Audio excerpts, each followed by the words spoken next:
Comment ça va tout le monde? Bah écoutez, moi ça va très bien, merci. C'était encore pour vous prévenir que dans cette vidéo, il y a des extraits qui risqueraient de vous choquer. Donc, pour votre bien comme le mien, je préfère vous prévenir, comme ça vous êtes prévenus.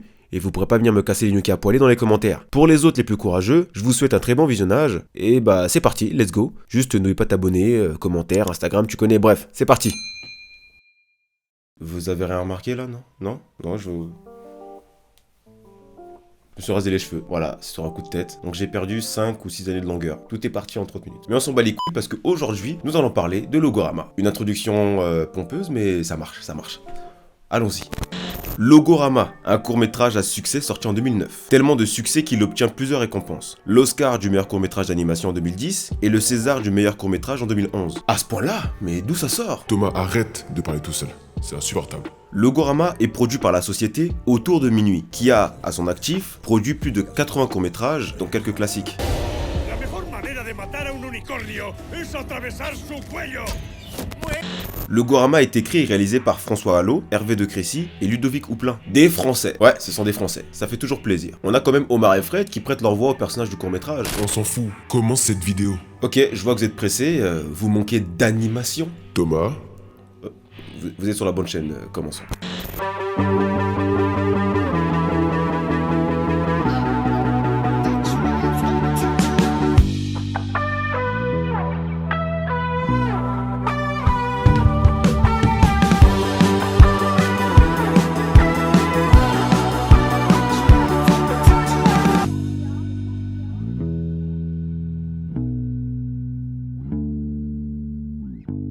Alors Logorama. Le court-métrage commence dans Los Angeles, entièrement constitué de logos. C'est trop bien, on a des quicks à tous les coins de rue. Et tu peux même croiser Pringles au volant. Pringles qui étonnamment dans cette animation n'est pas une star, mais un gros beauf. Et c'est pas étonnant hein, vu que c'est un camionneur. Eh oh, si on peut plus faire de blagues, j'ai déjà croisé un camionneur qui mangeait sa crotte de nez. Ça n'a aucun rapport mais c'est quand même beauf. On retrouve deux policiers qui ont l'apparence de Bibendum. Oui, c'est le nom donné au mascotte du guide Michelin. Bibendum. Et je crois que l'un d'eux est frustré. Moi, j'ai pas besoin de me faire élargir quoi que ce soit. Il en manque de sexe. Du coup, bah, il lâche toute sa frustration dans son travail. Toujours nerveux. Ben quoi? On est prioritaire, non? Et puis faut croire que les Français sont obsédés par ça, hein. Non, parce que dans la version anglaise, ils parlent pas de SEX, mais simplement d'une sortie au zoo entre amis. Bon, après dans la version anglaise, ils sont pas totalement d'accord. L'un d'eux est pour les zoos, alors que l'autre trouve ça cruel. Besides, it's depressing. What, getting up close to animals? I mean, where the hell else you gonna get that close to a cheetah? Yeah, that cheetah can run like a motherfucker, but in a zoo, you ain't got enough room to hit second gear. Et toi, qu'est-ce que tu penses des zoos? Dis-le moi dans les commentaires, hein. Lâche un like et abonne-toi. Un petit rappel. Allez-y, débattez. C'est à ce moment-là qu'on retrouve Ronald de McDonald's qui vient de braquer un camion, enfin je crois. Vous vous souvenez de Ronald? Il a commencé à disparaître vers 2009 là. En fait, il était souvent accusé de véhiculer une image de malbouffe à destination des enfants. Et ça plaisait pas. Ah bon? C'est ça que tu fais, Ronald? Bon, la vraie question c'est... Qu'est-ce qu'il fout là en fait ce voyou? À vrai dire, je sais pas trop ce qu'il a fait, mais il paraît qu'il est armé. C'est un argument valable pour l'arrêter. Ah oui d'accord, en fait, tous les policiers sont des bibendums. D'accord. Et ah oui, j'ai oublié de vous dire. On nous présente aussi le petit Haribo et... C'est qui lui? Big Boy. Oh. Ah mais si, évidemment, mais si... Big Boy. Alors c'est qui Big Boy? En vrai je fais le malin mais c'est en faisant quelques recherches que je me suis rendu compte que je le connaissais de vue en fait. Mais excusez-moi, lui et lui là, c'est pas du tout la même personne, hein. C'est même pas son frère, ni même son cousin. Du coup on retrouve Big Boy et Haribo en sortie scolaire. Ok, les enfants, maintenant on écoute. On fait pas les foufous pendant la visite, on reste bien assis et surtout on donne rien aux animaux. Grrr. Monsieur Propre vient des Caraïbes. Et regardez aussi, ils ont exagéré sur l'accent. Sur notre droite, on a un spécimen de red pill tout mignon, tout plein.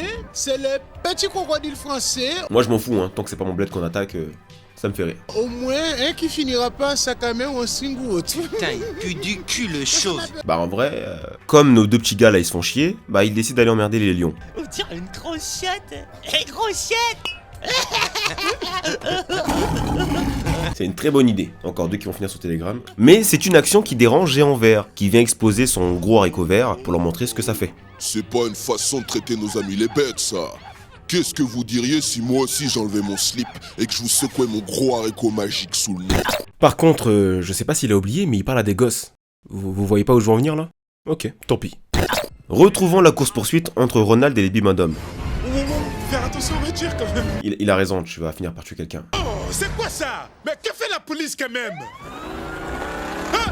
C'est pas grave, c'est pas grave. Ils finiront par étouffer l'affaire, mais pas le karma. Attention. Pendant ce temps, au Dinner Club. Elle est bien chaloupée, la petite dans son fuseau aujourd'hui. Ah, j'aimerais bien.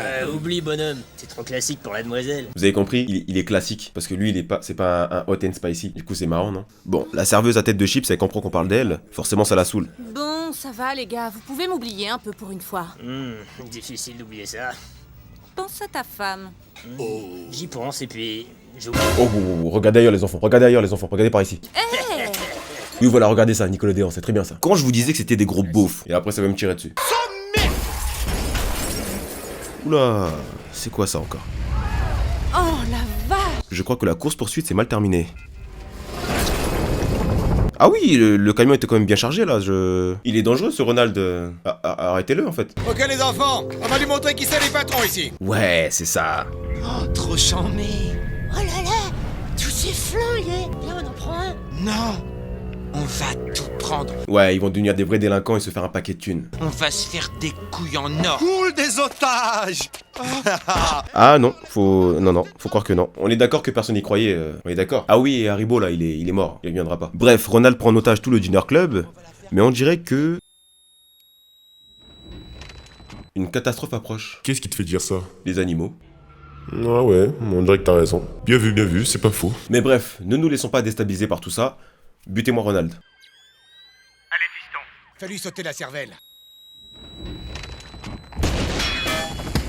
Purée, il a raté son tir. Sa maladresse aura coûté la vie de son collègue, mais c'est pas grave. Butez-moi Ronald. C'est un tremblement de terre, évacuez la zone. Personne ne bouge si vous n'avez pas tué Ronald. Merde. Je suis sûr que l'autre géant vert là n'aurait fait qu'une seule bouffée de votre Ronald à la con là. Ah bah non, il se fait mêler par les animaux. Tous des incompétents en fait. Est-ce que quelqu'un peut tuer Ronald? Je te tiens, sale clown. Oh. Je te tiens, sale clown. Ah toi t'es mon gars toi. Si tu le tues t'inquiète pas, toutes tes infractions là on les efface. Vas-y fume-le. Salut, connard. Bon. Ouais vous êtes triste hein. Bah ça se comprend. Bref on va accélérer pour voir comment il va mourir là, parce que ça commence à me saouler. Comment il va crever ce con là?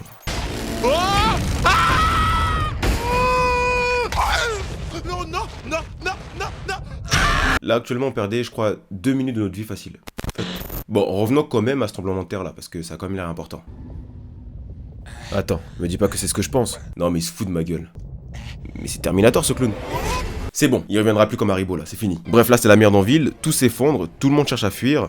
C'est la catastrophe. Choc à pic. Ou peut-être que c'est une pub pour les chiottes, je sais pas. Ah oui, et le tremblement de terre est tellement violent qu'il fait apparaître le logo North Face. Et je kiffe cette scène. Sûrement une référence au Mont Ranchemort, je sais pas.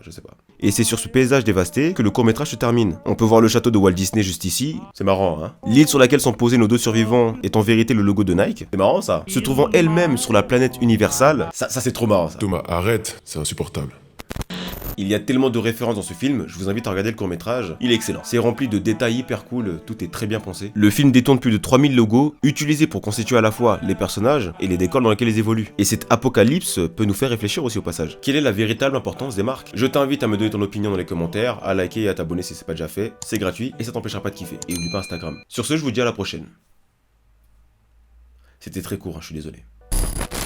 J'ai pas dit grand chose aujourd'hui, mais ça m'a fait plaisir de vous revoir. Je vous dis à très bientôt. Ciao l'équipe et à la prochaine.